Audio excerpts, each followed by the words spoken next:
Nyun sewu. Assalamualaikum warahmatullahi wabarakatuh.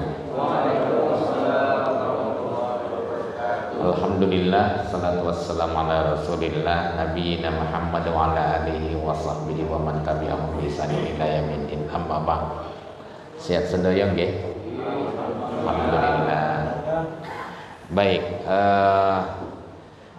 sebenarnya jadwal saya masih minggu depan, tapi karena Ustadz Halim yang harusnya terjadwal atau Ustadz Fahmi itu tidak bisa, ya akhirnya saya jadi cadangan sebenarnya. Yang penting jalan, ya, yang penting jalan, dan ya kita berupaya untuk maksimal. Karena bagaimanapun ini ada kerjasama dengan Laboratorium Dakwah Fakultas Agama Islam UMY. Ya. Baik, materi yang diberikan pada saya itu adalah ibadah. Sebagaimana yang kita kenal, maaf saya gak batuk, tapi tenang, bukan Omikron. Saya kalau sudah batuk itu lama karena saya punya asma. Jadi kadang tercampur batuk. Ya, saya minta maaf, tapi insya Allah mudah-mudahan aman, ya, tidak menjadi klaster mubalik. Ya, jadi itu, jadi kadang-kadang ini diiringi dengan batuk-batuk, ya. Iya, jadi ibadah dalam Muhammadiyah itu kita sudah tahu lah, ya, hafal, apalagi mubalik itu, ya. Mahiyal ibadah, apa itu ibadah? Ibadah dalam perspektif Muhammadiyah itu luar biasa. Itu disebutkan dengan at-taqarrub ilallah, dari kata qaruba, dekat. At-taqarrub, mendekatkan diri, ilallah, kepada Allah, bimtisali awamirihi, dengan melaksanakan segala perintahnya, wajatina binawahihi, menjauhi segala larangannya, wal amali bima adzina bisyari, dan mengamalkan apapun yang diperkenankan oleh asyari. Ya, ma huwa syari, siapa itu asyari? Allah Subhanahu wa taala. Karena hanya Allah yang punya hak untuk membuat aturan. Dari syariah itu kan aturan sebenarnya, ya. Nah, kita terjemahkan syariah itu aturan agama. Sebenarnya itu adalah aturan Allah. Yang membuat aturan itu adalah Allah. Asyari namanya, pembuat aturan, karena dia yang berhak. Jadi itu definisi ibadah. Jadi ibadah dalam perspektif Muhammadiyah itu ternyata luas, ya. Apapun yang kita lakukan dalam rangka at-taqarrub kepada Allah dengan melaksanakan segala perintahnya, menjauhi segala larangannya, dan mengamalkan apapun yang diperkenankan oleh Allah, ya. Maaf.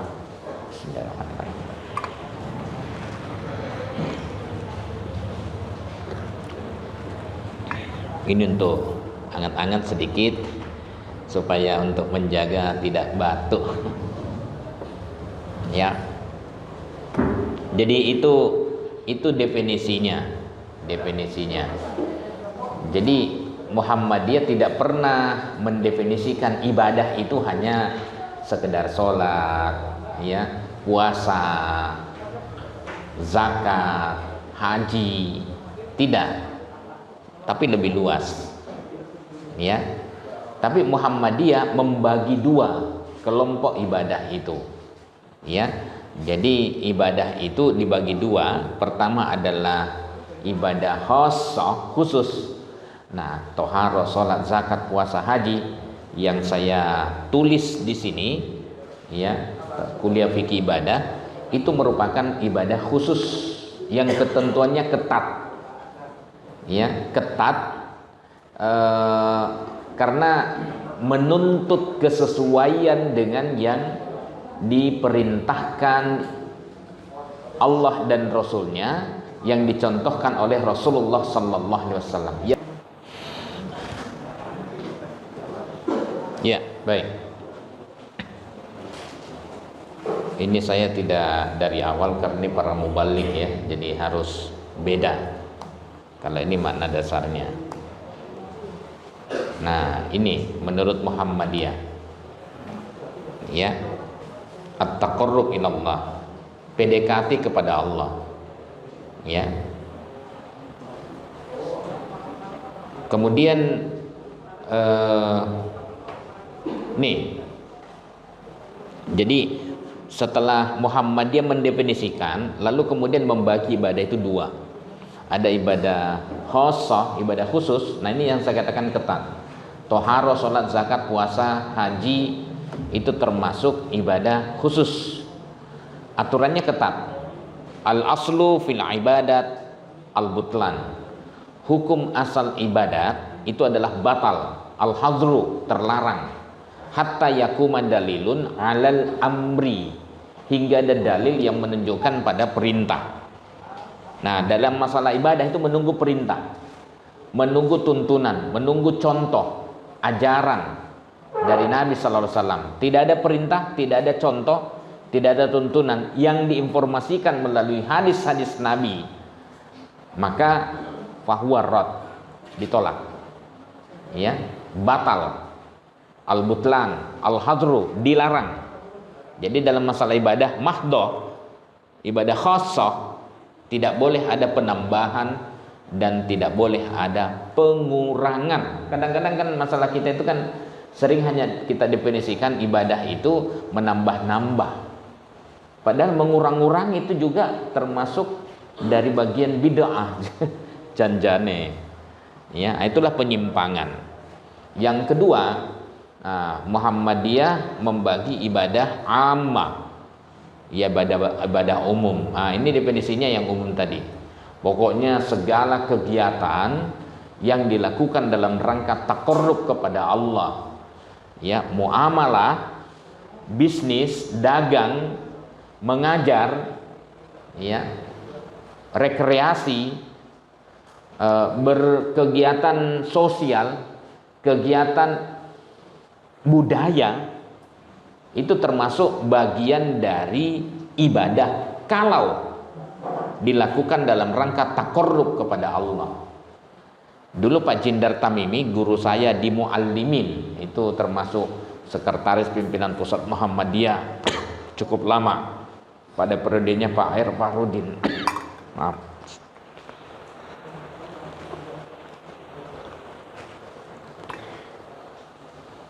Dia mengajarkan pada kita, bahkan tidur pun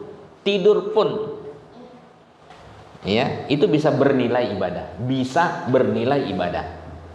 Kalau misalnya tidur awal, saya tidur awal supaya saya bisa bangun malam, itu nilainya ibadah.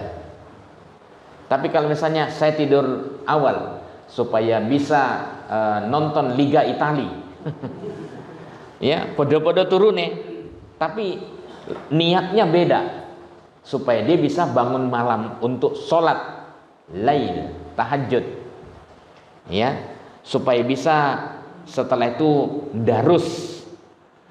Nah, beda kan niatnya. Padahal mungkin yang niat untuk bangun malam untuk sholat lail, sholat tahajud, itu mungkin ngorok gitu. Tapi niatnya itu sudah beda, ya. Jadi tidur gasiknya karena apa? Nah, itu bisa bernilai ibadah, tapi bisa juga tidak. Ya, makanya kita diajarkan eman-eman, ya, kalau misalnya hidup ini tidak bernilai ibadah, maka kita dituntunkan, ya, untuk bermain di motivasi awal, nawaitunya. Kalau orang katakan nawaitunya, ya, kalau nawaitunya sudah benar karena Allah, insya Allah diiringi oleh kebaikan-kebaikan, ya, kalau karena Allah. Tapi kalau misalnya karena selain Allah, nah biasanya ada hal yang hilang, ya, dalam kegiatan kita itu, ya, misalnya motivasinya karena uang, ya, karena gaji. Ya, makanya harus murni nawaitunya itu niatnya harus murni, ya. Nah itu, jadi Muhammadiyah membaginya itu. Nah, yang kita mau bahas di sini ibadah mahdhah, ya, yang tadi kaidahnya itu al aslu fil ibadat al butlan, hukum asal dari ibadah itu batal. Hatta yakuma dalilun alal amri, hingga ada dalil yang menunjukkan pada perintah. Ya, al aslu fil ibadat at tawakkuf, hukum asal ibadah adalah tawakuf. Saya sebutkan, tapi kaidah-kaidah fikih itu ada di sini. Jadi ini membelajarkan kita tentang bagaimana cara berijtihad. Ya. Nah, jadi pengantarnya sebelum saya memasuki bab ibadah.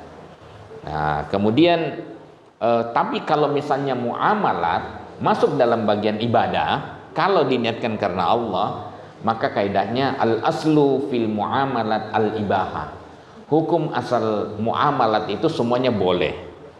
Atau misalnya ada yang mengatakan adat istiadat, al aslu fil adat, hukum asal adat adalah al ibahah, semuanya boleh. Ya, hatta yakumad dalil alat tahrim, hingga ada dalil yang mengharamkan, yang menunjukkan larangan. Selama tidak ada yang melarang, lanjutkan. Ya, jadi dia lebih fleksibel kan? Itu kira-kira. Nah, baik, kita masuk dalam masalah ibadah. Menurut Muhammadiyah, ya, visi ibadah dalam MKCH. Apa itu MKCH? Matan, keyakinan, dan cita-cita hidup Muhammadiyah. Ini kalau saya berdiri tetap bunyi bagus. Oke. Nah, 1, 2, 3. Oh, mungkin hanya di handphone ya. Ya. Baik. Jadi karena sampai ke belakang saya lepas saja ya. Rasanya telinga saya semakin ke sini. Saya khawatir kalau semakin sering, lama-lama muka-muka orang Indonesia ini telinganya ke depan, terus setelah itu mulutnya ke belakang gitu. Bayangkan aja. Tapi demi kesehatan ya. Baik. Dalam MKCH poin 4C, ya, di sini sebutkan Muhammadiyah bekerja untuk tegaknya ibadah yang dituntunkan oleh Rasulullah sallallahu alaihi wasallam, tanpa tambahan dan perubahan dari manusia. Ini saya katakan tadi al aslu fil ibadat at tawakkuf. Pokoknya mandek, berhenti, tidak boleh ngarang. Ya, kecuali ada tuntunan dari Allah melalui Rasulnya. Ya, ini kata Muhammadiyah. Kemudian Muhammadiyah menjelaskan lebih lanjut bahwa perbuatan ibadah atau ubudiyah itu disebut dengan ta'abbudi. Ya. Dalam manhaj tarji, Munas Tarji ke-25 tahun 2000. Ya. Itu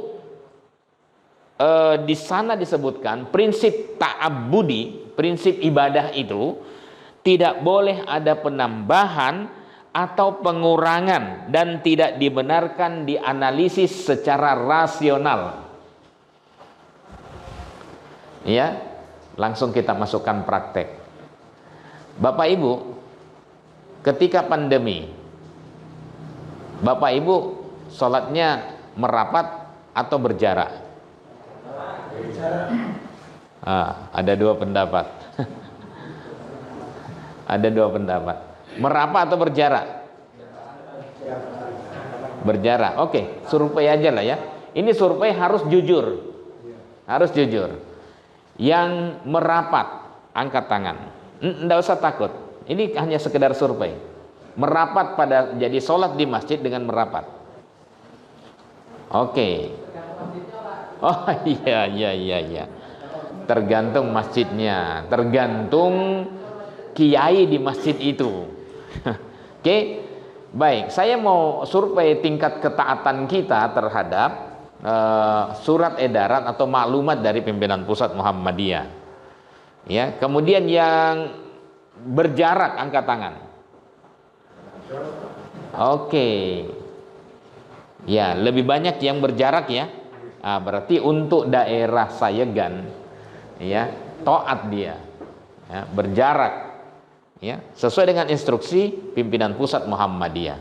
Tapi masih ada yang tidak angkat tangan. Anda di mana pendapatnya, Pak? Loh, iki survei kadang-kadang kan ada begini, iya, tidak, atau ragu-ragu. Ada nggak pilihan? Misalnya maaf, saya tidak ke masjid, saya di rumah saja. Loh, ada nggak?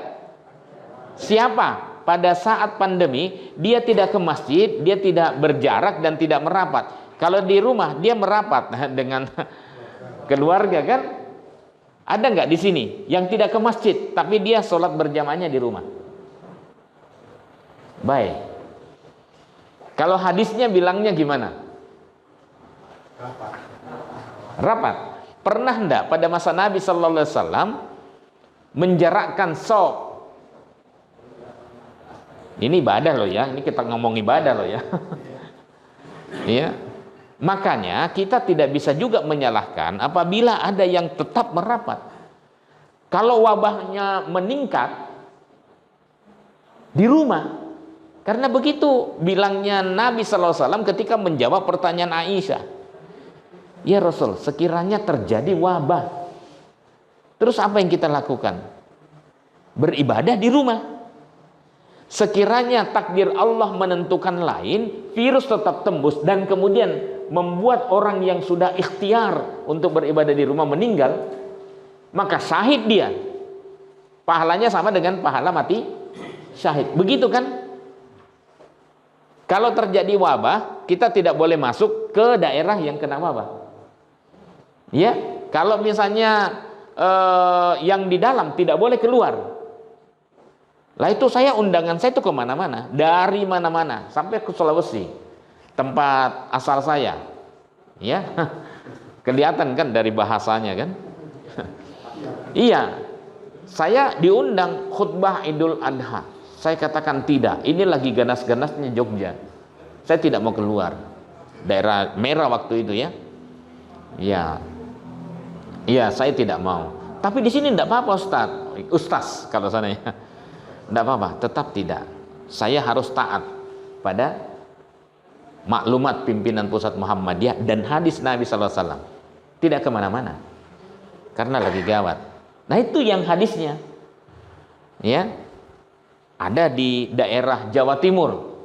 Dari sejak awal pandemi Pak, tidak pernah namanya itu menjarakkan shaf. Saya ke masjid itu, jadi yang pakai masker cuman saya. Saya coba berjarak, dirapetin, Arab ngopo, Arab lu ngonang di, salat nang diyo. Iya, dipepet, nggak bisa, karena mereka punya paham kiainya. Ya ketika milih di masjid ini, apa landasannya? Manhaj sarji. Dalam masalah ibadah tidak boleh ada penambahan dan tidak boleh ada pengurangan. Pada masa Nabi mereka ngaji hadis. Lah terus berjaraknya bagaimana? Kenapa bisa berjarak? Apa landasannya? Nah disitulah usul fikih masuk, teori-teori hukum masuk. Ya, tadi dengan landasan itu. Kalau Muhammadiyah kan ini dalam rangka hibdun nafas, memelihara jiwa. Salahnya sih Anda terlalu semangat untuk ke masjid. Lihat.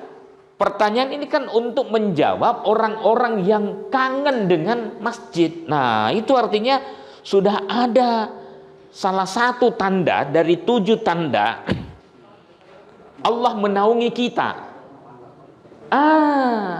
Rindu dengan masjid. Iya, rindu dengan masjid. Waduh. Apalagi sampai ada orang tua di beberapa kampung kan di Soteng, apalagi ya, apalagi yang saya mau andalkan.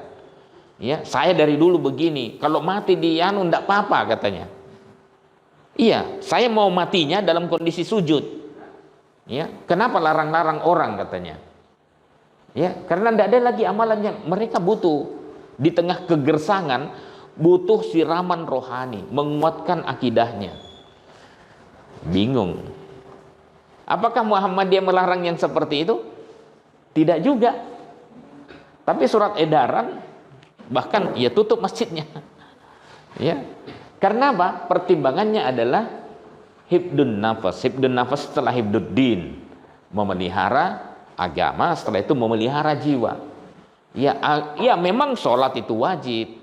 Tetapi kalau misalnya mengancam jiwa, disitulah saya tidak berani berfatwa.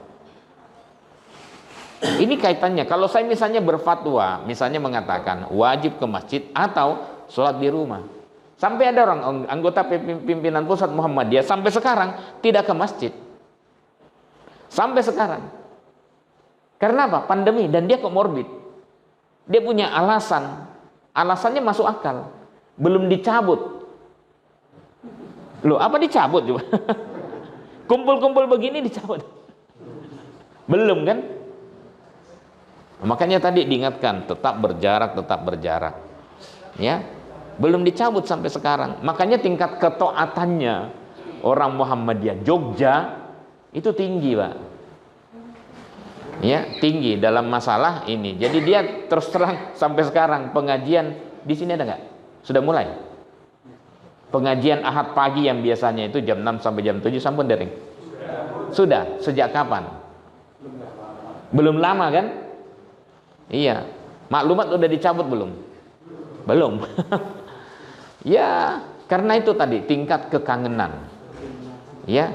Ini gersang mereka itu. Makanya saya mengadakan pengajian namanya Kopi Ngaji.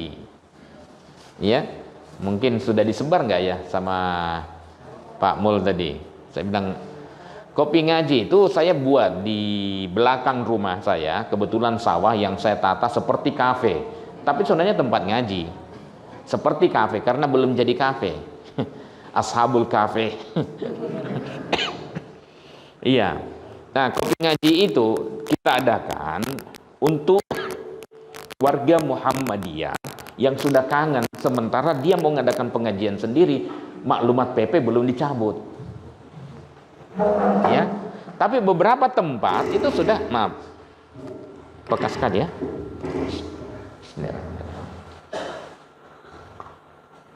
Beberapa tempat di pimpinan ranting Muhammadiyah sudah mengadakan. Ada yang mengadakan, barusan saya sudah 4 kali pertemuan.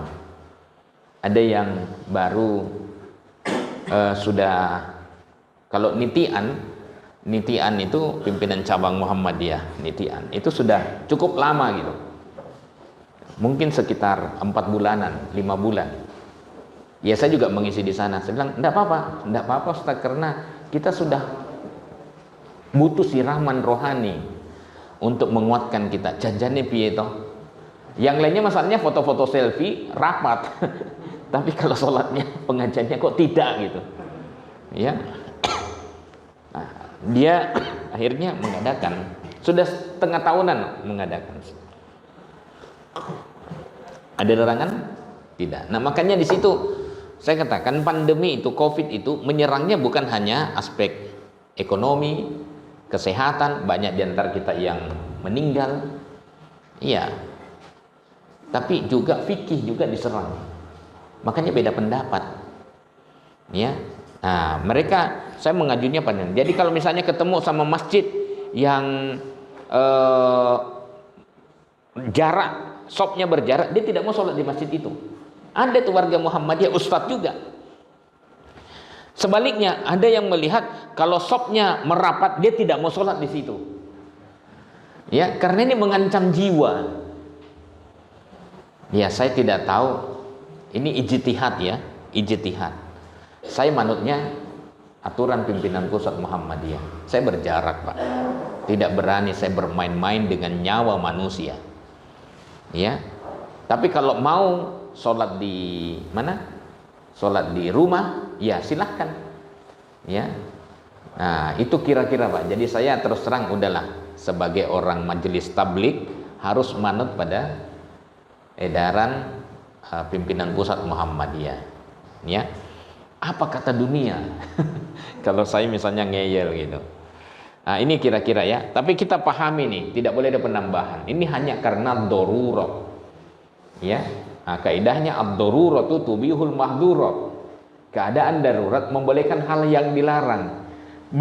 Berjarak dalam sholat itu dilarang. Ya. Nah, gitu kira-kira kita cara memahami, ya. Nah, beda dengan ta'akkuli. Ta'akkuli itu dapat dianalisis secara rasional. Ya, bersifat dinamis dan dapat berkembang. Ya, dulu bisnis itu tidak boleh kalau misalnya tidak hadir. Harus satu majelis.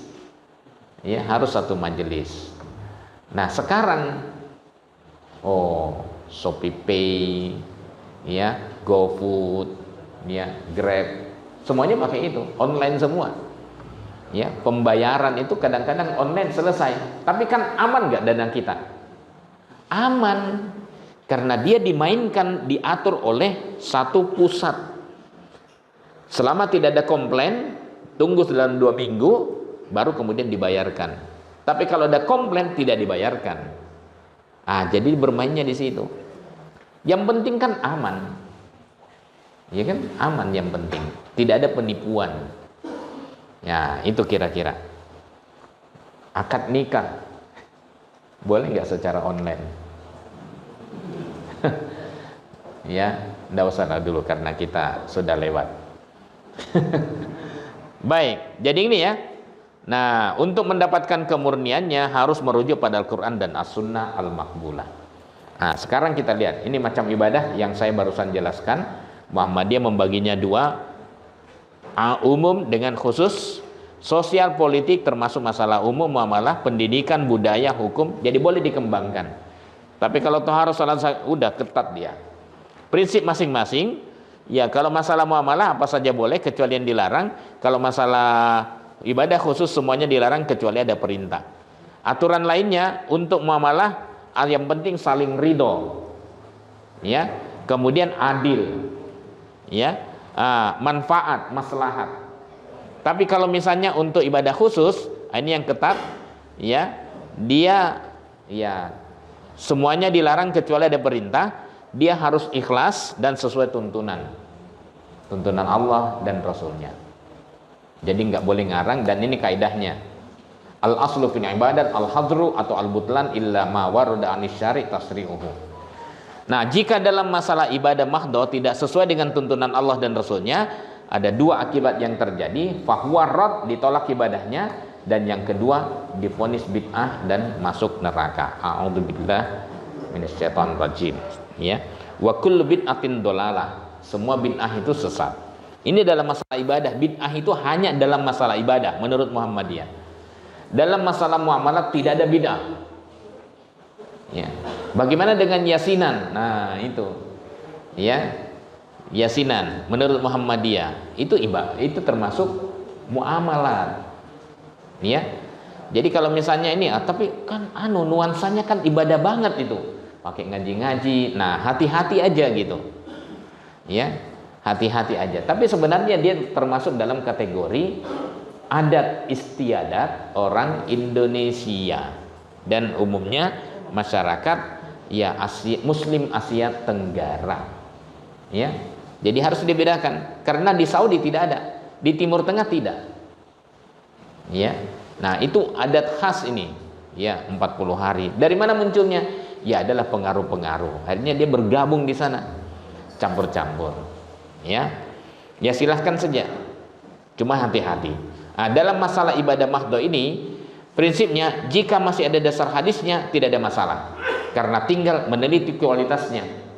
Insya Allah mungkin jelang Ramadan saya menghubungi ketua majelis tablik PDM Sleman untuk melakukan bagaimana cara meneliti hadis, ya, lewat Maktabah Syamilah. Ya, ringkas aja. Tentu dasar-dasarnya. Jangan sampai mubalik Muhammadiyah ngutipnya hoax gitu. Iya, dia melarang hoax tapi dia sendiri menyebarkan hadis-hadis hoax. Bulan Rajab itu termasuk banyak hoaxnya itu. Dan mungkin kita juga termasuk yang menyebarkan. Ya. Iya. Padahal maunya kita tidak mau kan. Nah, kemarin saya tidak tahu di media apa ya. Oh, ada KKI. Itu mintanya khusus tentang bulan Rajab. Banyak juga permintaan, tapi saya tidak bisa karena pas lagi sakit gitu ya. Jadi tidak bisa bicara panjang-panjang. Sorry. Nah, persoalan beda pemahaman wajar. Tidak perlu diperselisihkan, yang penting masih ada dasar Quran dan hadisnya yang makbul. Coba kita perhatikan apa kata tarjih.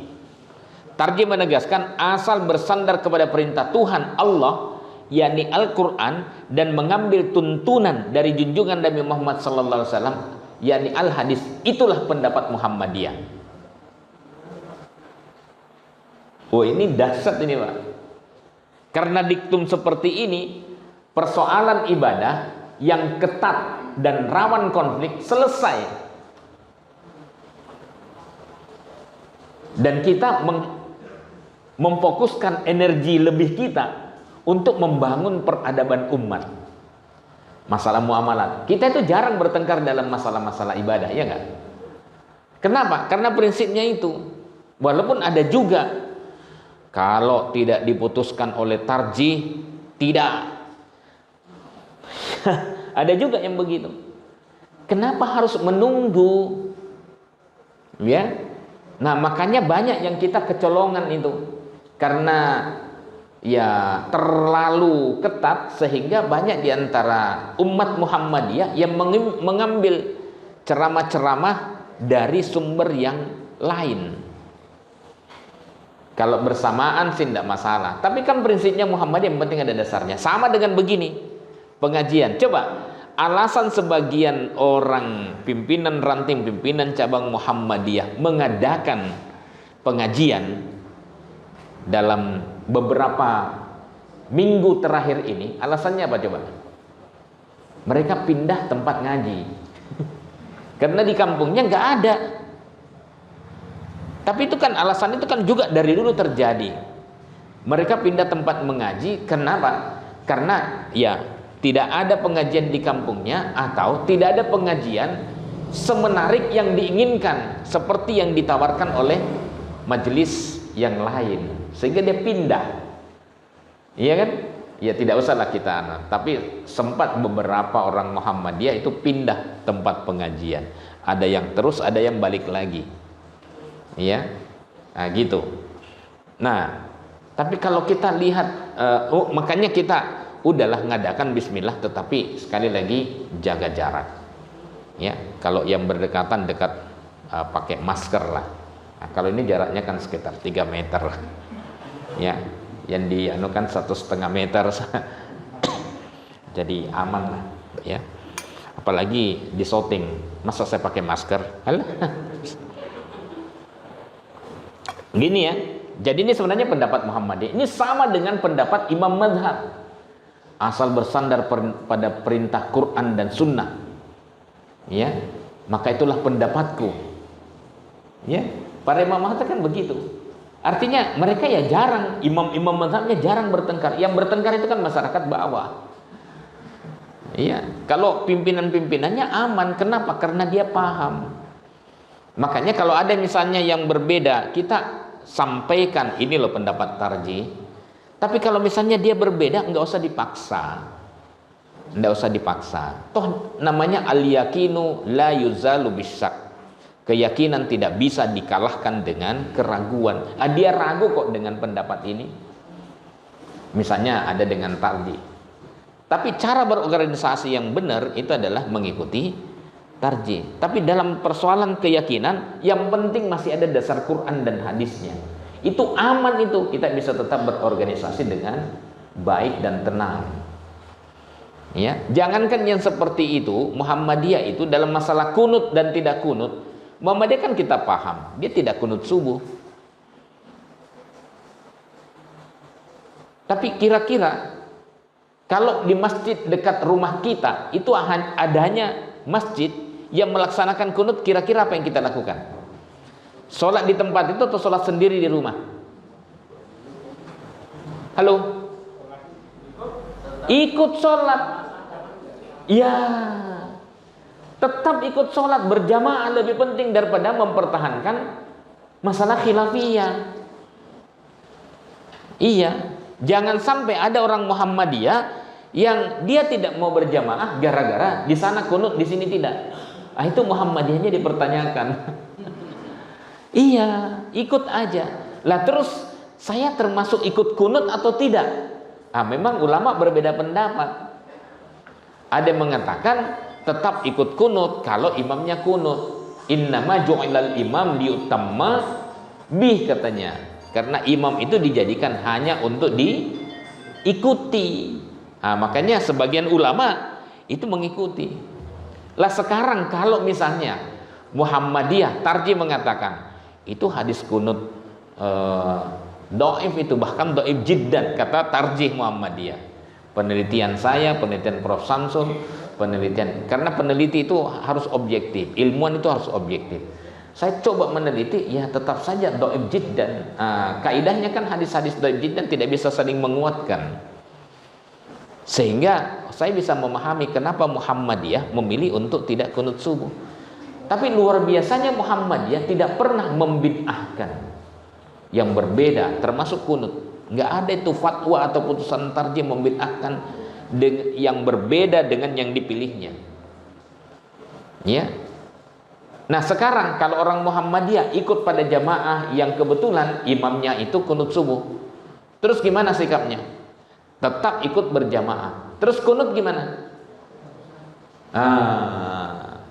Kalau saya, Bapak Ibu, karena sudah sampai kepada kesimpulan ini ya, pribadi ya, dari dulu juga sebenarnya orang berbeda pendapat, ulama juga berbeda pendapat. Karena saya sampai pada penelitian hadis bahwa hadisnya memang dhaif jiddan, ya tidak mungkinlah saya melakukan ibadah mengikuti imam dalam masalah perbedaan seperti ini. Apakah melanggar? Ingat ya, hadis yang innama ju'ilal imam liyutamma bih itu kita disuruh untuk mengikuti gerakan besarnya, gerakan pokoknya. Saya mau bacakan ya hadis ini, kalau di buku ini tentang sholat jamaah ya. Jadi kalau dicarinya tentang sholat jamaah pada halaman lupa. Baik, innama ju'ilal imam bi liyutamma bi, halaman 192. Fala takhtalifu alai, maka jangan kamu menyelisihi imam. Ya, jadi imam itu dijadikan hanya untuk diikuti, maka jangan kamu menyelisih imam. Kita lanjutkan. Fa idza kabbara fakabbiru, apabila imamnya bertakbir maka segeralah bertakbir. Fa wa idza raka'a farka'u, apabila imamnya ruku maka ucapkan maka rukuklah. Wa idza qala sami'allahu liman hamidah, apabila imamnya mengucapkan sami Allah liman hamidah, faqulu, maka kalian mengucapkan sebagai makmum Rabbana walakal hamd, atau Allahumma Rabbana walakal hamd, atau Rabbana lakal hamd saja, atau Rabbana walakal hamd. Boleh. Semua hadisnya sahih. Ya, wa idza sajada fasjudu, apabila imamnya sujud maka sujudlah kalian. Wa idza shalla jalisan, apabila imamnya salatnya duduk, fasallu julusan ajmaun, maka salatlah kalian dengan duduk semuanya. Itu artinya apa? Mengikuti gerakan imam, tapi gerakan besarnya. Nah kebetulan imamnya berpaham kalau dia tasyahud dia menggerak-gerakkan telunjuk, apa Anda ikut juga? Nah, karena ini khilafiyah, cabang saja dalam masalah furu'iyah, bukan masalah pokok. Silahkan. Ya, kalau imamnya misalnya dia kalau duduk sholat 2 rakaat, sholat subuh atau sholat Jumat, kan ada ya yang duduknya itu iftiros, padahal dia duduk terakhir. Kalau Muhammadiyah, menurut Muhammadiyah gimana? Iya, kalau duduk terakhir 2 rakaat atau 3 rakaat atau 4 rakaat, kalau itu duduk terakhir maka tawarruk menurut Muhammadiyah. Walaupun itu 2 rakaat, karena memang seluruh hadis yang menjelaskan tentang duduk iftiros pada rakaat kedua itu tidak menjelaskan itu rakaat kedua pertengahan atau terakhir. Tapi kalau misalnya dia pertengahan terakhir, kata Muhammadiyah merujuk kepada hadis Abu Humaid As-Sa'idi rawahul jamaah, itu dia mengatakan tawarruk. Ya. Jadi apa namanya? Di mana itu? Hadisnya Abu Humaid itu mengatakan, namun apabila duduk pada pada duduk yang terakhir at-tasyahhud al-akhir, ya, saya bacakan hadisnya pada ini, karena bukan laptop saya jadi saya tidak bisa buka kesana kemari gitu ya. Makanya saya kalau bisa besok disiapkan HDMI colokannya itu, ya, supaya saya bisa membuka langsung. Ya. Baik. Inni kuntu ahfadukum li sholati Rasulullah sallallahu alaihi wasallam. Kata Abu Maid, saya ini adalah orang yang paling hafal salatnya Nabi sallallahu alaihi wasallam. Wa idza jalasa fi rak'atain, apabila beliau duduk pada rakaat kedua, jalasa ala rijlihil yusra, beliau duduk di kakinya yang kiri. Wa nasabal yumna, dan menegakkan telapak kakinya yang kanan. Wa idza jalasa fi rak'atil akhirah, namun apabila beliau duduk pada rakaat terakhir. Rakaat terakhir ini rakaat berapa? Al-arba'ah. Tapi tidak ada satupun kalimat yang menyebutkan wa idza jalasa fi rak'atil arba'ah. Semua penekanannya fi rak'atil akhirah atau fi rak'atil akhirah. Ya, qaddama rijlahul yusra, yang tadinya kaki kirinya didudukin, dia ajukan, wa jalasa ala maq'adatihi, lalu duduk di tempat duduknya. Ya, ini rawahul jamaah, ya, Bukhari, Abu Dawud, At-Tirmidzi dan lain-lain. Ya. Nah, di sini meskipun memang hadis di atas berbicara tentang sholat 4 rakaat, namun karena penekanan kalimat yang digunakan sangat jelas apabila duduk pada rakaat terakhir. Bahkan dalam Sunan An-Nasa'i, ya, ini halaman 122-23 ya, 122-23, itu disebutkan begini, fi rak'atainil lataini tanqadi fihi mas-shalah, di rakaat kedua yang dia akan menyelesaikan sholatnya, ya, maka ia geser kaki kirinya dan duduk di sisinya secara tawarruk, mutawarrikan, lalu salam. Maka dapat disimpulkan bahwa duduk tasyahud pada rakaat terakhir, apakah itu 2 rakaat, 3 rakaat, 4 rakaat, kalau itu terakhir, ya, maka duduknya secara tawarruk. Jelas kan pesannya? Ya. Terus pada halaman 124 itu ada penjelasan begini dari Nabi sallallahu alaihi wasallam, ini melalui Rifa'ah bin Rafi dari hadis Hasan riwayat Abu Dawud, ya.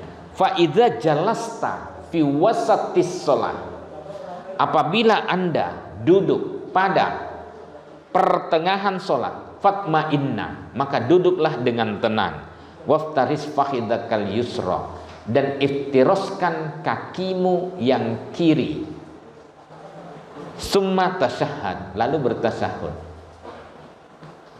Apa penekanannya? Apabila Anda duduk pada pertengahan sholat, maka duduklah dengan iftiros, waftaris fakhidakal yusra. Jelas kan? Makanya Muhammadiyah menyimpulkan, kalau duduk pertengahan, ya duduknya iftiros. Kalau duduk terakhir, tawarruk. 2 rakaat kali itu terakhir, 3 rakaat kali itu terakhir, 4 rakaat kali itu terakhir, 1 rakaat kali itu terakhir, cuman 1. Duduknya tawarruk. Ya, cuman memang saya berbeda dalam masalah bagaimana kalau makmum masbuk. Apa kata Muhammadiyah? Kalau makmum masbuk itu mengikuti duduknya imam. Ya. Jadi kalau misalnya begini, saya telat 1 rakaat, terus setelah itu ketemu sama imam dan mengikuti sampai imam salam. Imam salam duduk terakhirnya, kebetulan imamnya Muhammadiyah. Duduk terakhirnya gimana? Tawarruk. Apa kata tarjih? Maka duduk makmum masbuk itu ikut tawarruk, ikut imam. Oke? Nah, dalam hal ini saya berbeda pendapat. Karena penekanannya tadi, apabila Anda duduk pada pertengahan sholat, makmum masbuk belum mau terakhir duduknya. Iya. Kalau diperintahkan, pakai inna maju ilal imam liutamma bi. Baik, saya katakan inna maju ilal imam liutamma bi itu gerakan besarnya. Kalau imam duduk, maka duduklah kalian semua, jangan berdiri. Bagaimana duduknya? Iftiras atau tawarruk? Nah, itu terserah pada pahamnya masing-masing. Lah bagaimana kalau misalnya kebetulan yang jadi imam itu adalah orang yang berpaham iftiras? Gimana duduk Anda? Tawarruk atau iftiras? Tawarruk. Sementara imamnya iftiras. Tawarruk. Katanya inna maju ilal imam yu'tamma bi. Paham ya? Pertanyaan saya paham ya? Kemana arahnya? Baik. Makanya saya dalam hal ini saya ikut pendapat Imam Asy-Syafi'i.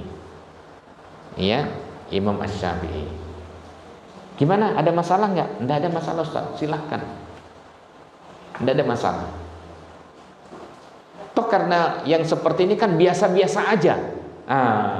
Biasa-biasa aja bagi Muhammadiyah. Yang penting asal bersandar pada perintah Tuhan Allah, yakni Al-Quran, dan mengambil tuntunan dari junjungan Nabi Muhammad sallallahu alaihi wasallam. Itulah pendapat Muhammadiyah. Jadi damai kita itu sebenarnya, ya. Biasa menghadapi perbedaan, tidak usah membid'ahkan, menyalahkan ini. Karena tarjihnya juga membolehkan. Iya. Saya kira itu ya prinsip-prinsipnya. Ini yang saya tadi sudah kunut atau tidak kunut, biasa aja. Tetap ikut jamaah. Ya, cuman apakah kunut? Silahkan. Bagi yang meyakini, ada juga orang Muhammadiyah yang ikut karena dia mengikuti pendapatnya Imam Ahmad Ibn Utsaimin. Karena pendapatnya ya kalau imamnya kunut ya kita ikut kunut. Ya. Nah, cuma masalahnya bagaimana kalau misalnya saya sampai pada kesimpulan akhir ini hadis kunut subuh dhaif jiddan misalnya. Apakah saya harus mengikuti dalil yang dhaif jiddan? Nah, kan tidak mungkin. Jadi kembali kepada masalah pribadi saja.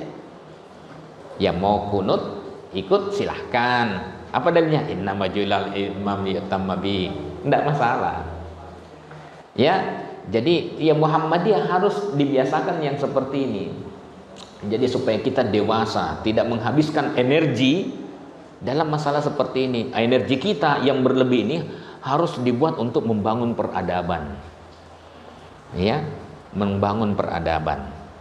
Nah, apa itu? Ya, 2024 energi Anda mau kemana? Gitu. Lain-lain itu muamalat. Saat menuju sujud, Muhammadiyah gimana? Lutut dulu atau tangan dulu? Lutut dulu. Kalau tangan dulu, Al-Albani sifat salat Nabi. Saya kritik tuh, ya, saya kritik hadisnya Al-Albani. Ya, ya memang dia mengkritik juga sih yang lutut dulu itu hadisnya dhaif. Dia sebutkan letak kedafannya. Iya, memang bermasalah. Tapi bukan berarti yang tangan dulu tidak bermasalah. Itu ada namanya siapa namanya? Ad-Darwardi. Ya, Abdul Aziz bin Muhammad Ad-Darwardi. Yang dalam periwayatnya itu air putih hangat lagi.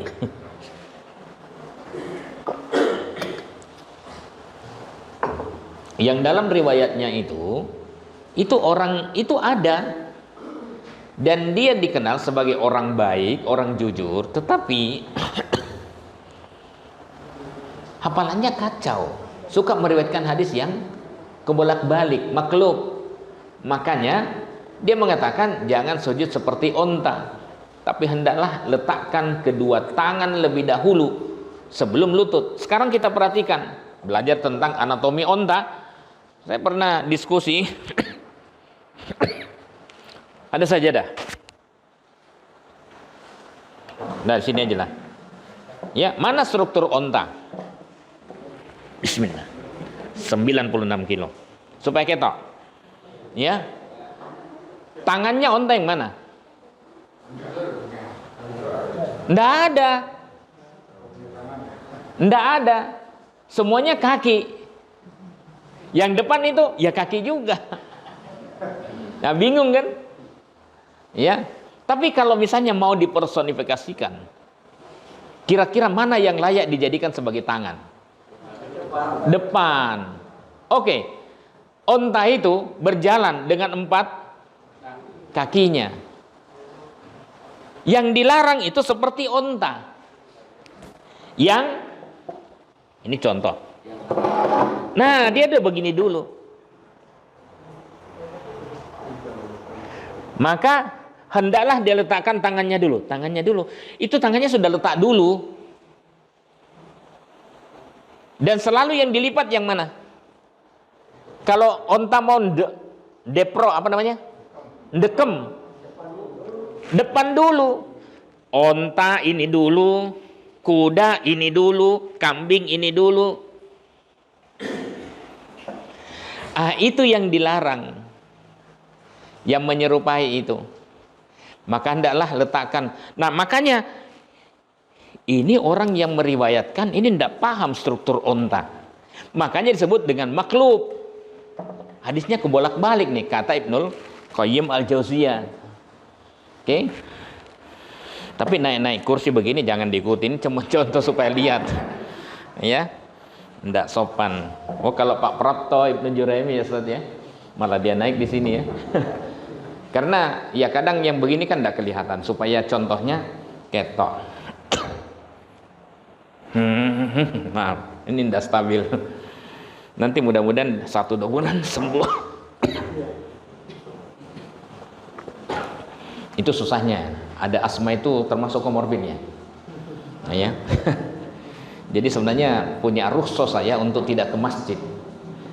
Tapi coba kalau misalnya kita tidak ke masjid, malah sakit toh. Malah sakit bagi orang yang sudah biasa. Kangen itu. Ya mudah-mudahan ini yang termasuk orang-orang yang dinaungi Allah pada hari kiamat kelak. Ya. Nah, jadi lutut dulu atau tangan dulu? Bagi Muhammadiyah lutut dulu, karena ada pendukungnya.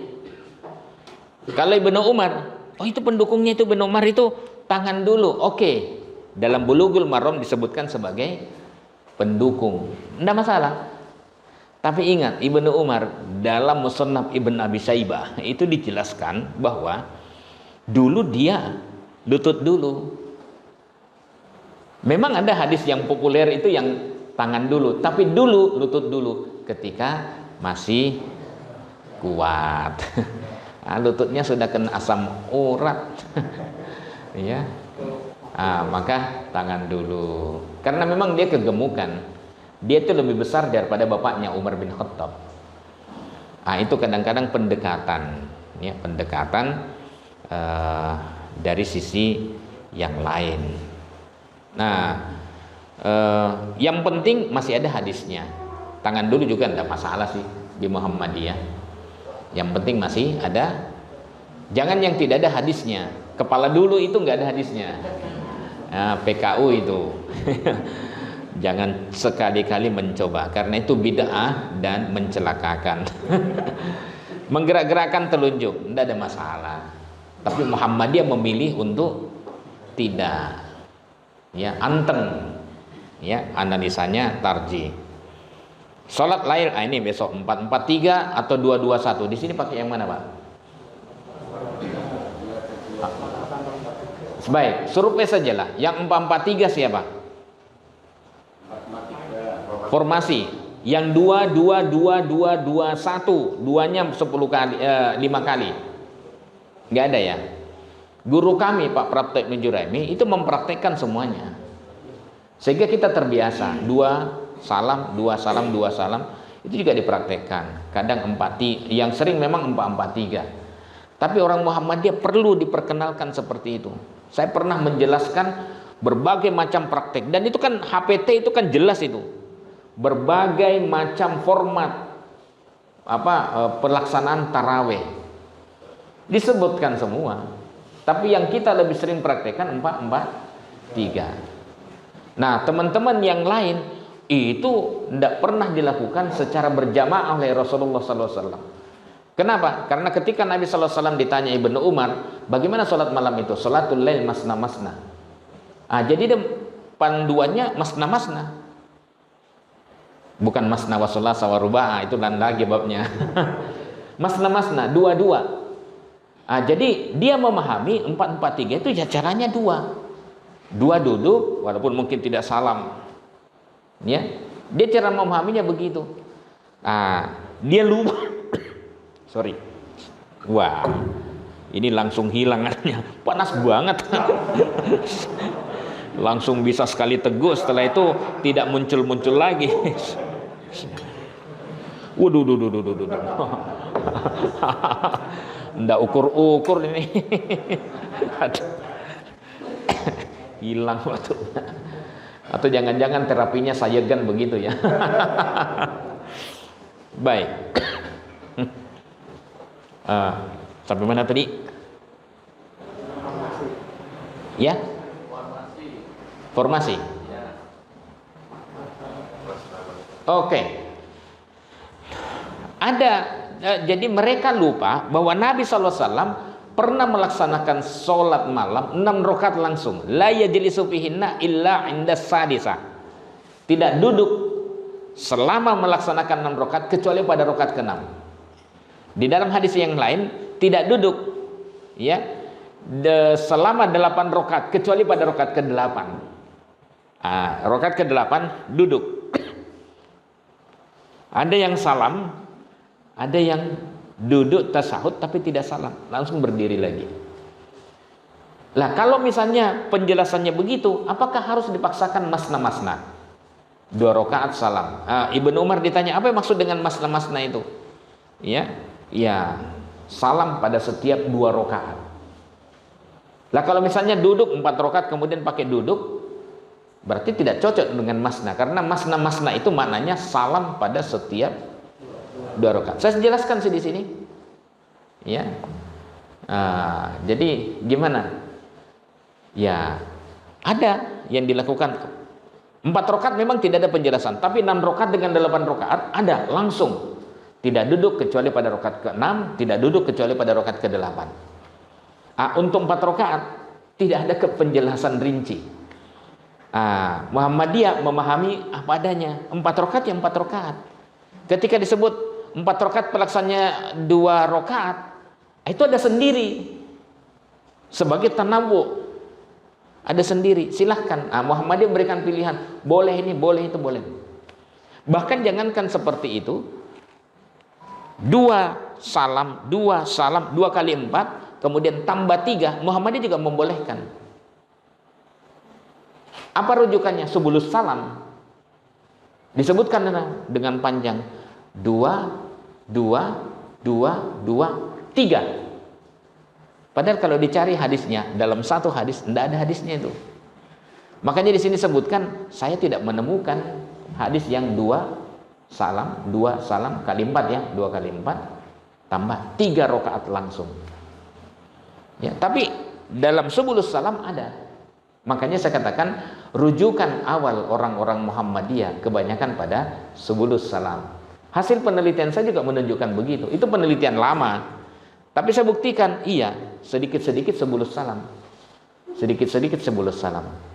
Subulus salam, Bulughul Maram, Riyadhus Shalihin, itu yang dipakai. Ya, pada masa awal. Sekarang lebih bervariasi lagi. Ya, bahkan HPT 3 terlalu banyak referensinya. Ya, saking ilmiahnya agak sulit untuk diikuti, untuk dijelaskan dalam pengajian. Karena referensinya luar biasa banyaknya. Oke, nah gitu kira-kira. Jadi saya 443, 221. Tapi pas setelah saya jelaskan panjang lebar, nah pas datang waktu sholat tarawih. Bapak Ibu, bagaimana kalau kita laksanakan 2 salam, 2 salam, 2 salam, 2, 2, 2, 2, 2, 2, 1. Apa katanya jamaah? 443 aja, oke, siap. Karena memang dia sudah terbiasa itu. Dan lebih cepat kan, sudah diskon 2 tasyahud. Ya. Nah, itu khilafiyah, tidak ada masalah. Nah, yang saya mau sampaikan, mungkin ini penelitian baru. Ya, ini minta maaf, saya terpaksa juga berbeda di sini. Ya. Penelitian saya di disertasi. Sebenarnya saya tidak meneliti tentang ini, tapi terikut gara-gara saya meneliti tentang kunut subuh dan kunut witir. Iya, kunut subuh dan kunut witir. Tapi di sini belum saya rubah karena ini kan terakhir 2019 sebelum Covid. Nah, setelah Covid buku ini memang agak jarang keluar. Ya biasanya kan online. Ya, online. Ya, kalau online itu biasanya pemilikan buku memang agak makanya saya tidak. Tapi kalau misalnya tidak online biasanya cepat dan kemudian bisa saya rubah lagi. Tapi mungkin ada ya, kalau ada yang membeli mungkin ini termasuk koreksi saya terhadap buku sendiri. Istilahnya qaulul qadim dan ada qaulul jadid. Sama dengan Imam Asy-Syafi'i, ya.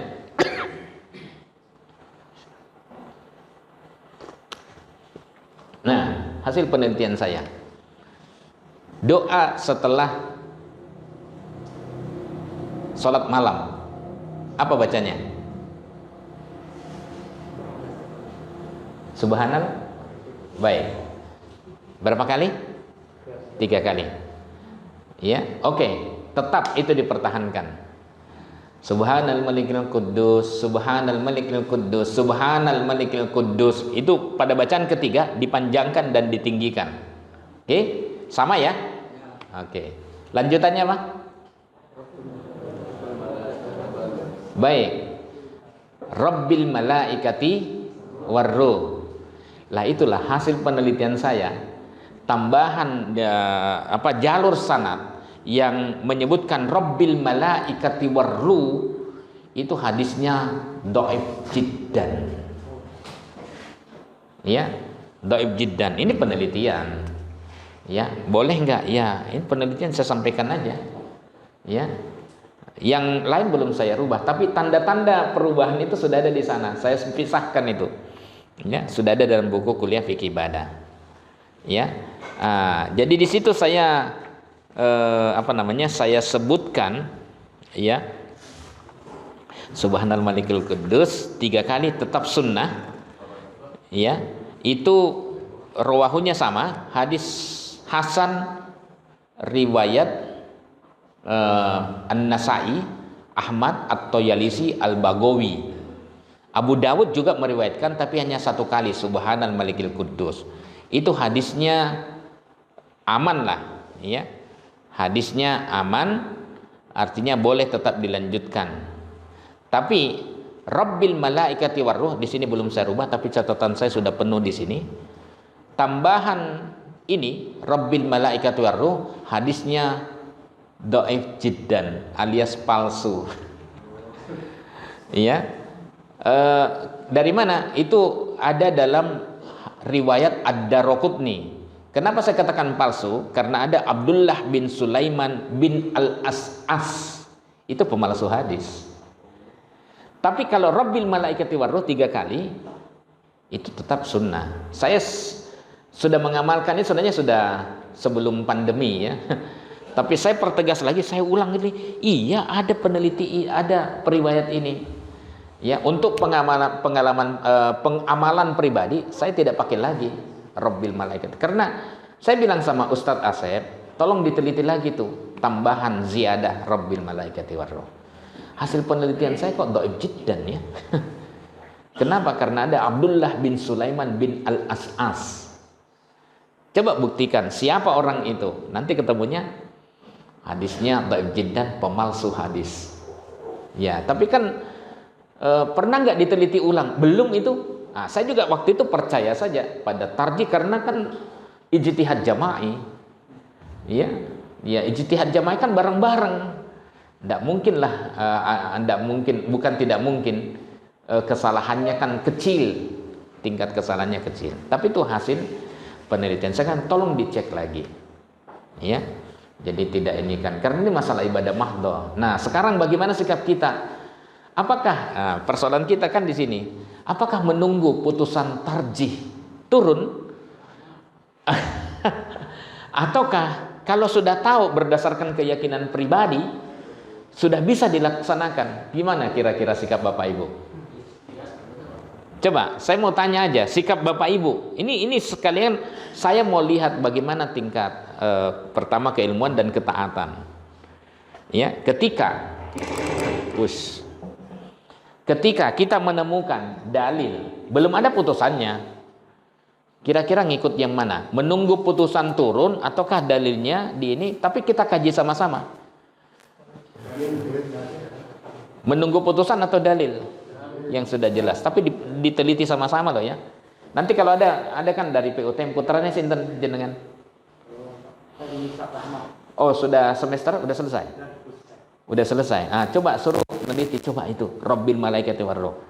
Karena di ini itu hadis maudhu riwayat Al-Baihaqi atau Broni mengkoti Ad-Daraqutni, semuanya bersumber dari Ad-Daraqutni.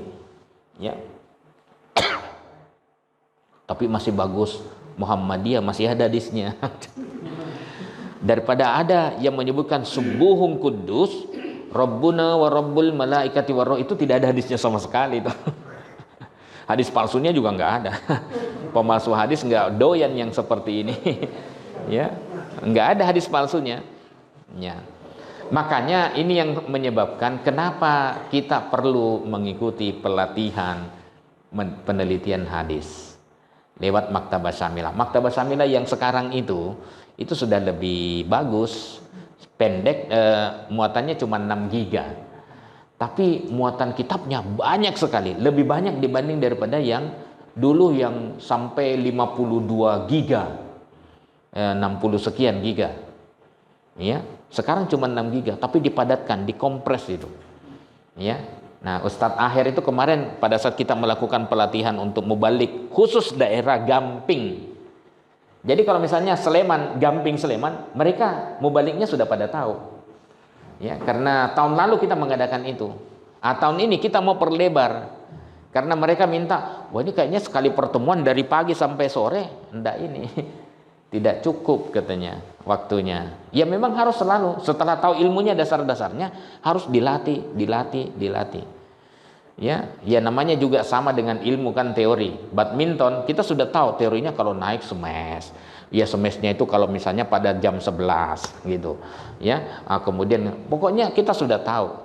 Ya, tapi pada saat kalau tidak pernah dipraktekkan, ya tidak bisa. Karena yang dibutuhkan adalah menyatu sehingga kita tidak perlu mikir lagi. Sama dengan silat, pukulan satu-satu, wah, satu-satu gitu. Itu kalau tidak dipraktekkan, sana mukul kita masih satu-satu, aduh, udah telat.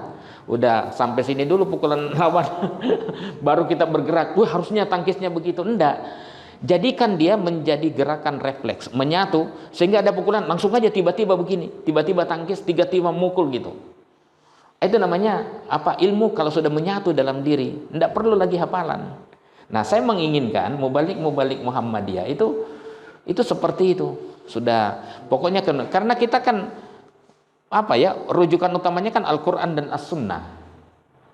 Al-Quran dan As-Sunnah.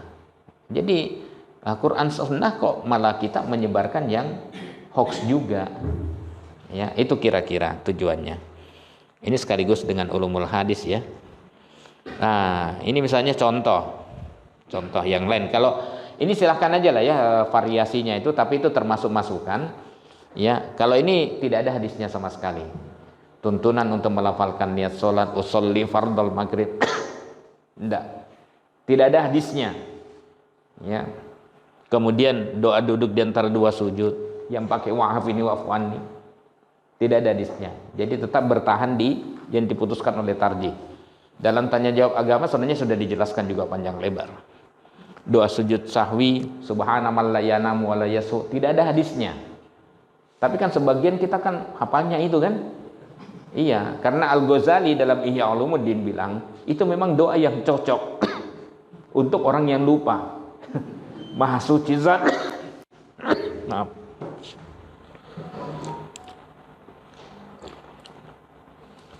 Nah, kalau anget-anget dia bisa bicara lagi.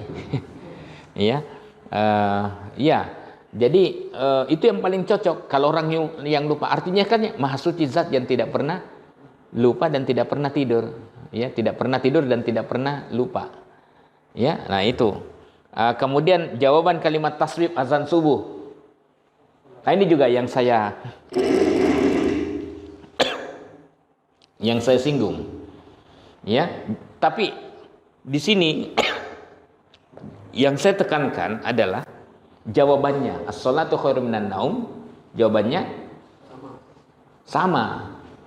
Ya, ucapkanlah seperti yang diucapkan oleh muazzin, kecuali hayya 'alas shalah, hayya 'alal falah. La haula wala quwata illa billah. Ya. Nah, selain itu sama. Sodakta wa bararta, enggak ada hadisnya. Hadis palsunya juga enggak ada. Tapi ini kan yang diajarkan sejak kita SD kan? Iya. Nah, Muhammadiyah tidak pernah mengajarkan yang seperti ini. Ya. Nah, yang saya lagi, ini temuan saya juga. Tarjih itu memberikan tanawu pada saat ada di mana letak as-sholatu khairum minan naum. Ya. Itu memberikan tanawu. Azan pertama boleh, azan kedua juga boleh. Nah, di Jogja rata-rata azannya hanya satu. Jadi tidak bingung. Tapi putusan tarjih di Malang mengatakan sunnah termasuk yang disyariatkan. Untuk subuh azannya 2 kali. Azan awal dengan azan sani. Tapi yang kita lakukan hanya 1 azan. Ya enggak? Ya, padahal yang masyru' yang disyariatkan itu adalah 2 kali azan. Ya. Nah, saya katakan, wah, saya lebih cenderung ke HPT 1. Terjadi pertengkaran di Pekajangan, Pekalongan. Karena takmirnya, azannya itu as-salatu khairum minan naum pada azan awal. Di sana 2 azan. Ya. Nah, kemudian ada sesepuh Muhammadiyah yang benar adalah azannya pada saat manjing. Seperti di Saudi. Nah, kemudian dilaporkanlah, kami berselisih, bertengkar dalam masalah ini. Mohon pencerahannya. Apa kata tarjih? Itu karena tidak paham aja tentang bagaimana posisi fikih dalam masalah ini, yang pertama. Yang kedua, tidak paham bagaimana tarjih memutuskan ini. Sebenarnya menurut saya ya, mereka itu justru paham. Cuman karena tarjih memberikan pilihan, keputusan ini tidak menghapuskan keputusan yang pertama di HPT 1. Sehingga mereka bertengkar. Jadi tidak pernah menghapus. Jadi keputusan terakhir itu adalah taswib azan subuh, as-sholatu khairum minan naum, itu letaknya di azan awal. Itu keputusan munas tarjih di Malang. Ya. Tapi di HPT 1 itu Palembang. Ya. Tahunnya berapa kemarin saya sebutkan? Ya. 30 tahun sebelumnya itu Palembang. Nah, di Malang Tapi ketika masuk di pimpinan pusat Muhammadiyah Tarji, kayaknya dugaan saya teman-teman Tarji masih lebih cenderung kepada keputusan HPT 1. Tapi dia tidak mau membantah keputusan di Malang itu tahun berapa ya? 89 kalau tidak salah. Ya, tidak mau merubah itu karena itu keputusan Munas Tarji. Tapi keyakinan teman-teman, dugaan saya. Sehingga apa keputusannya? Ya, ini keputusan Munas Tarji, tetapi keputusan yang lama seperti di HPT 1 tetap berlaku. Jadi bingung tuh. Ya. Kalau mau solusinya ya azannya satu aja. Makanya Imam Asy-Syafi'i tidak pakai as-shalatu khairun minan naum. Daripada bertengkar. Ya. Nah, tapi sudahlah. Ya, nanti mana yang diputuskan mungkin akan, karena sudah 3 kali dibicarakan dan keputusannya beda-beda. Ya, ya sudahlah. Ini kira-kira ya. Baik, tanya jawab aja langsung ya. Ya, monggo langsung. Ya, silakan.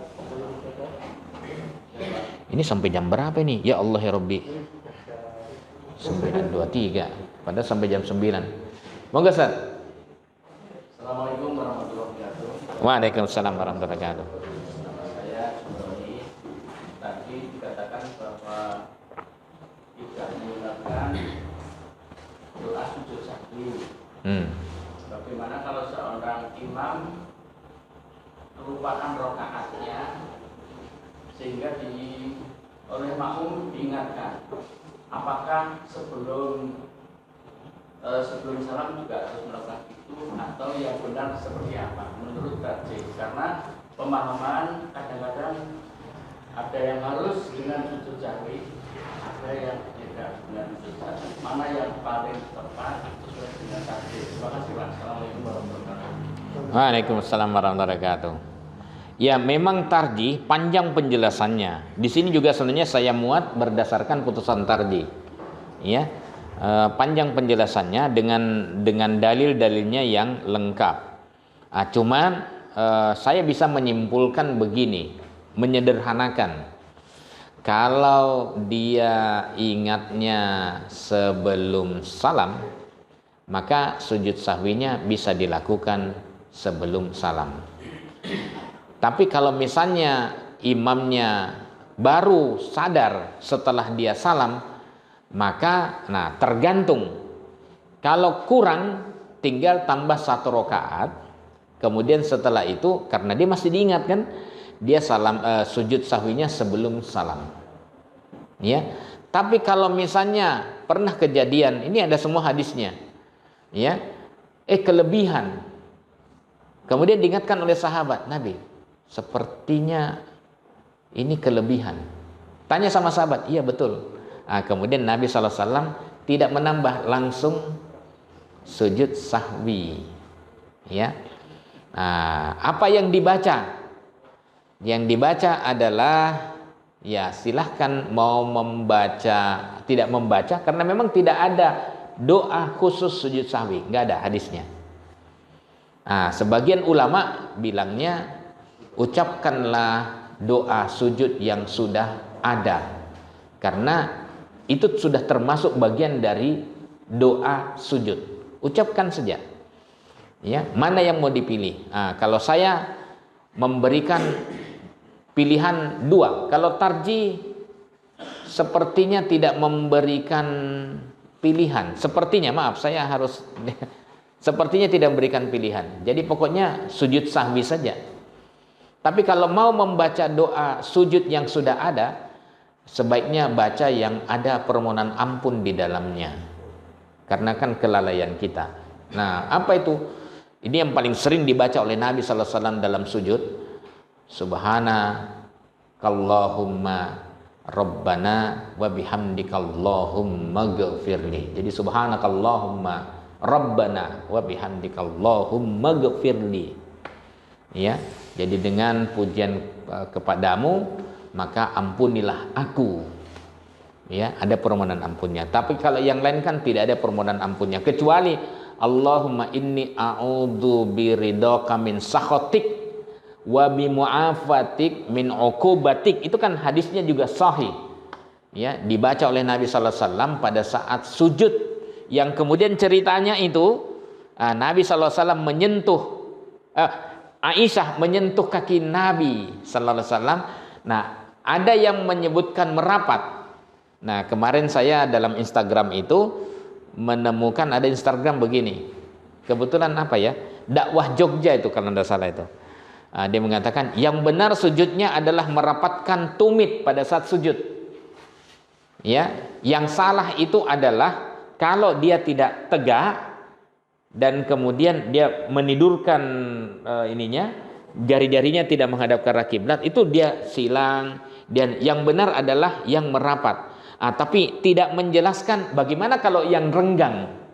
Karena dalam hasil penelitian saya ini, saya sebutkan, bilang, alhamdulillah tetap semangat dalam berdakwah. Saya suka cara berdakwah seperti ini.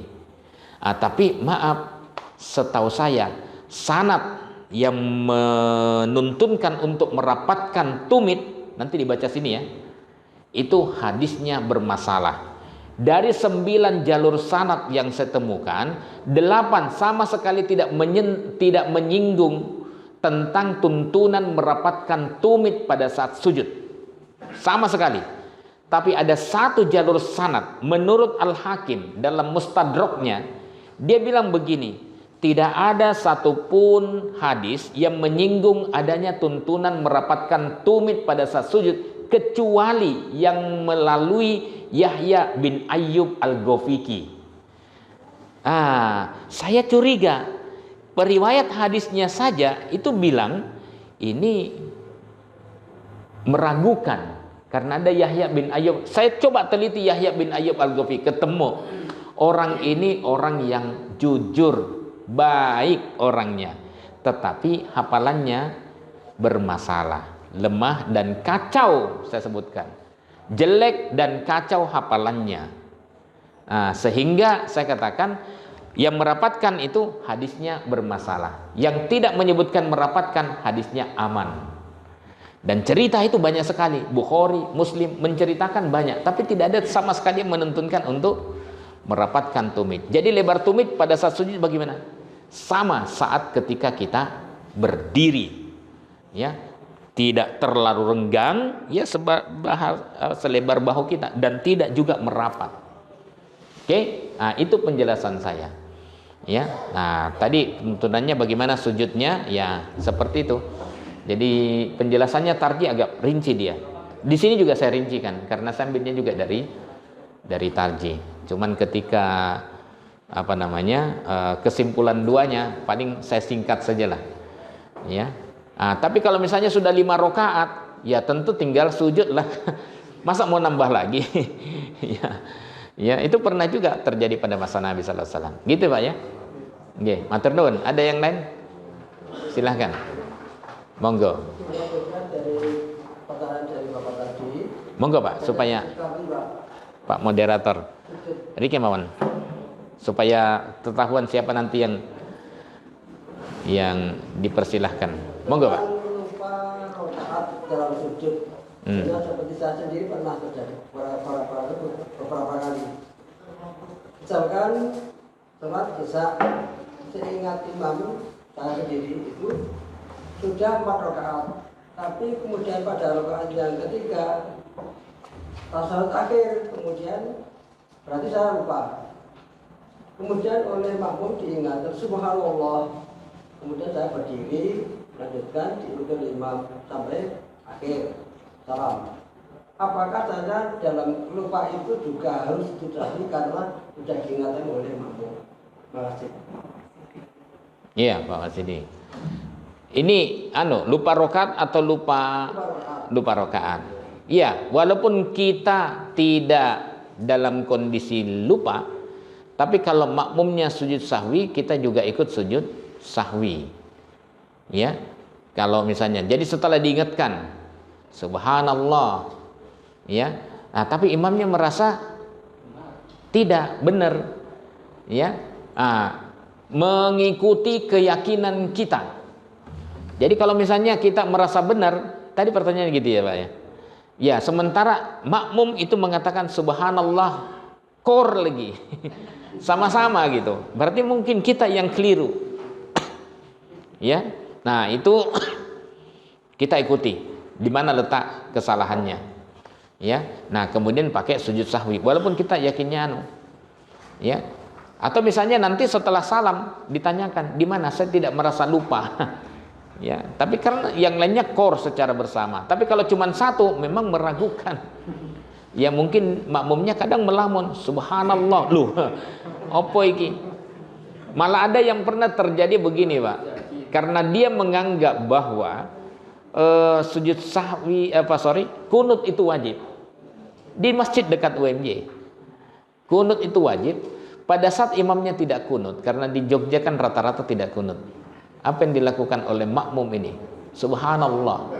Teriak sendiri dia. Subhanallah. Imamnya terus saja. Subhanallah. Imamnya terus. Akhirnya makmumnya teriak sendiri. Allahumma hdini fi man hadait. Oh, Anda ketahuan. Tapi baik. Kenapa dia sampai teriak subhanallah? Karena dalam ajaran kiainya kunut itu wajib. Ada namanya sunnah hayat, ada sunnah apa? Bukan. Pokoknya yang kalau imamnya lupa, ya termasuk termasuk kunut, maka wajib sujud sahwi. Sunnah abaat. Nah, abaat ini yang saya yang saya katakan. Sunnah abaat dengan hayat. Ini termasuk bagian. Jadi dia wajib sujud sahwi karena dianggap lupa. Padahal ini kan masalah khilafiyah. Sunnah nanti dulu. Bagi yang menganggap sunnah, oke. Tapi kalau imamnya sekarang kebetulan tidak menggunakan kunut, ya harusnya makmum jangan maksa sampai menyuruh imamnya untuk mengikuti makmumnya. Ya enggak, gitu ya. Baik. Jadi dalam kondisi ragu-ragu seperti itu kita tinggal lihat ini kor atau tidak. Nah, cuman memang pernah terjadi di masjid gede. Itu pernah terjadi di masjid gede. Di masjid ini katanya. Karena kan saya dulu mengisi setiap Sabtu subuh awal bulan, ya. Di sini Ustadz pernah terjadi, sudah diingatkan subhanallah, ya, bingung dia, apa kesalahannya? Imam ini baru sujud 1 kali, dia sudah mau bangkit. Jadi pada saat bangkit ragu-ragu dia bangkit, subhanallah. Akhirnya duduk lagi. Apa yang lupa? Yang lupa kurang 1 sujud. Dia bangkit lagi, subhanallah. Nah, sejak saat itu subhanallahnya semakin sering. Subhanallah duduk, berdiri subhanallah, bingung enggak tuh?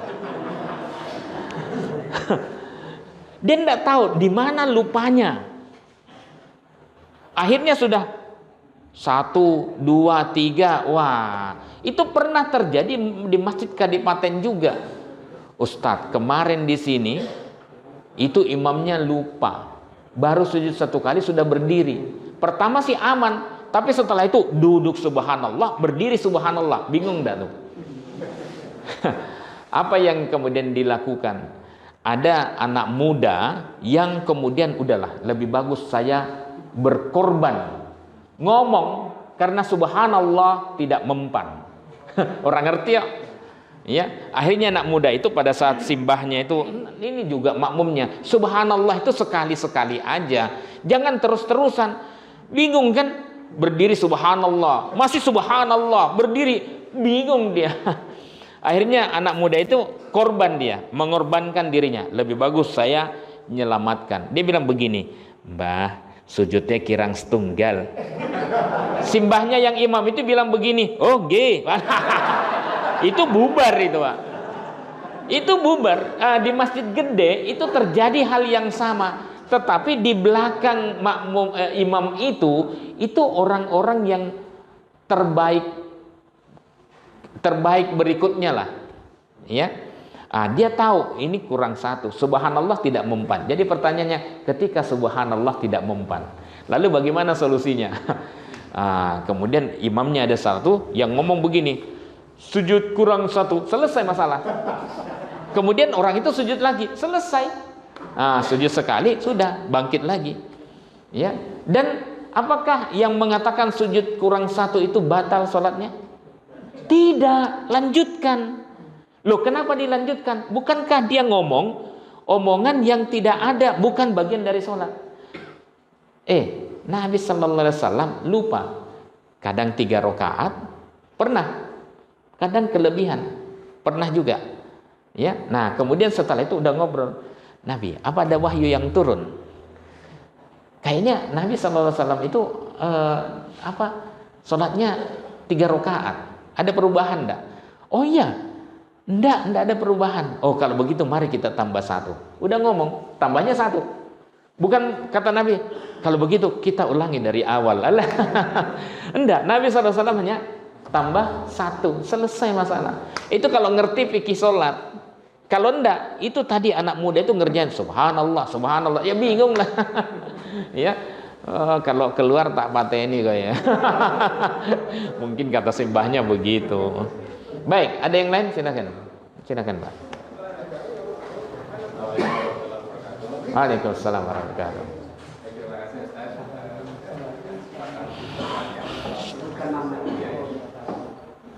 Dan tentunya di tempat yang lainnya. Saya mau menanyakan singkat saja nih tentang studi kasus langsung ya. Iya. Itu ada masjid atau media dengan nama Ar-Rahman.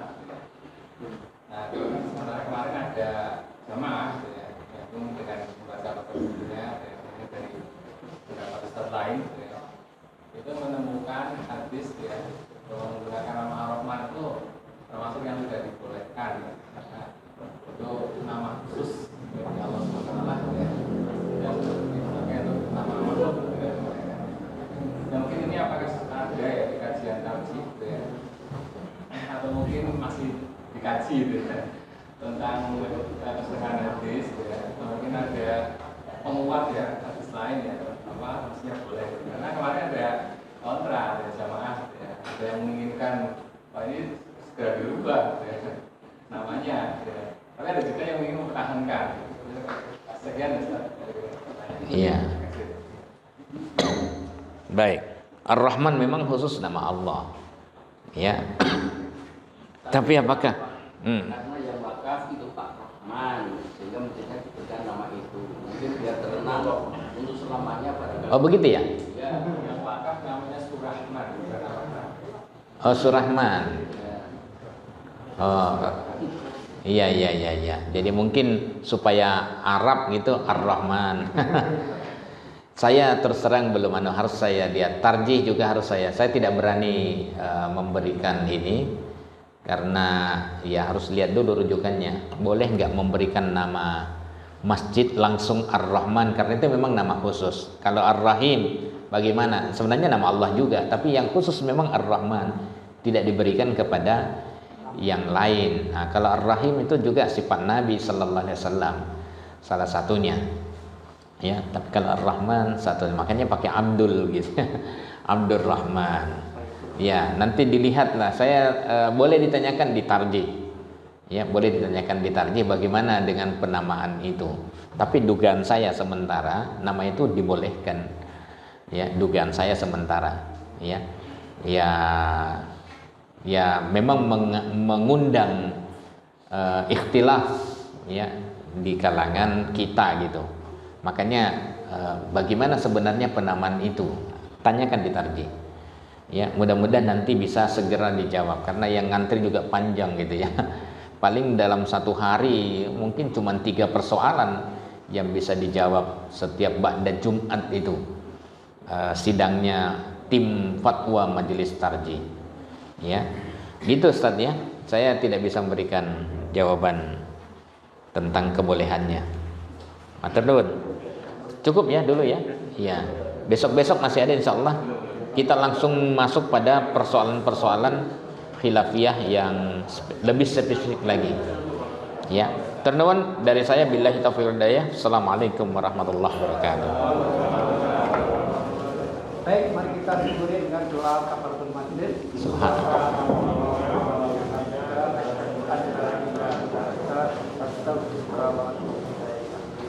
Sudah cukup. Assalamualaikum warahmatullahi wabarakatuh.